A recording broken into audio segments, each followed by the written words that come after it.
Exercise 31. So we want to show that the Abelian category epimorphic plus monic implies isomorphic. Actually, in general, such a category would be called a balanced category, which means the category satisfies epi plus monic is isomorphic. This is saying that Abelian category is a balanced category. So let's prove. Suppose we start with morphism from C to D, monic plus epic. And we are going to show this is actually isomorphic. So let's start with the condition F is epimorphic. We are in Abelian category, so by the axiom A, B, 2 prime, which means any epimorphism is a co-kernel with kernel. So write F from C to D in this diagram here. In this sequence here, let's first write F. And being epimorphic implies that it is the co-kernel of its kernel. So let's write its kernel. I use the capital letter to denote the object and small letter to denote the morphism. And the composition gives you 0, plus the fact that F is also monic implies the kernel F is 0.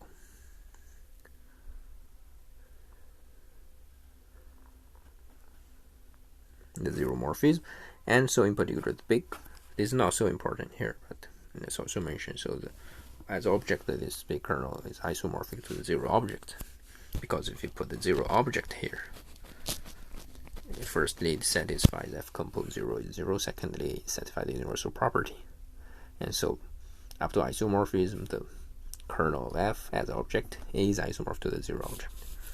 Okay, so now we can conclude, because we'll prove that our morphism F is actually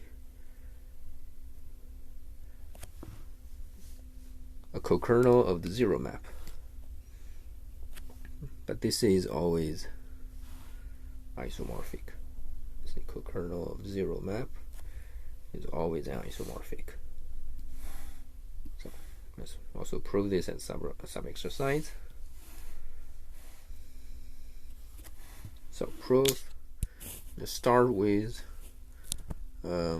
this co-kernel 0, and we're going to prove this is actually isomorphism.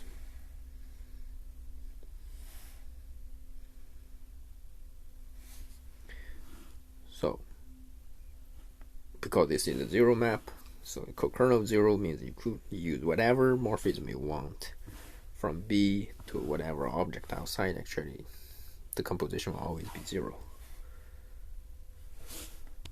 In particular, I will use identity on B, and so this identity map from B to B, because it composed with 0 is 0 by the universal property of a co-kernel. So co-kernel is co-limit, so it's pointing to it, and so by universal property it's pointing out to other object, or you could also say by the factorization. So any object here B factorized through the universal object, which is co-kernel. So the direction is from co-kernel 0 to B, such that this small diagram commutes. This is telling that we have constructed a morphism alpha which is left inverse of co-kernel 0, and we are left to check is it also the right inverse. And we still use B, we use again co-kernel 0 to map it to co-kernel 0, and so again the composition of 0 identity co-kernel 0 is again 0, and by the universal property again there exists a unique map from co-kernel 0 to co-kernel 0, but since there is a unique map, this must be the identity one, because identity works. And so you also have a complete diagram here. So this is telling you also alpha compose co-kernel 0 composed with alpha is identity, and so this is isomorphic.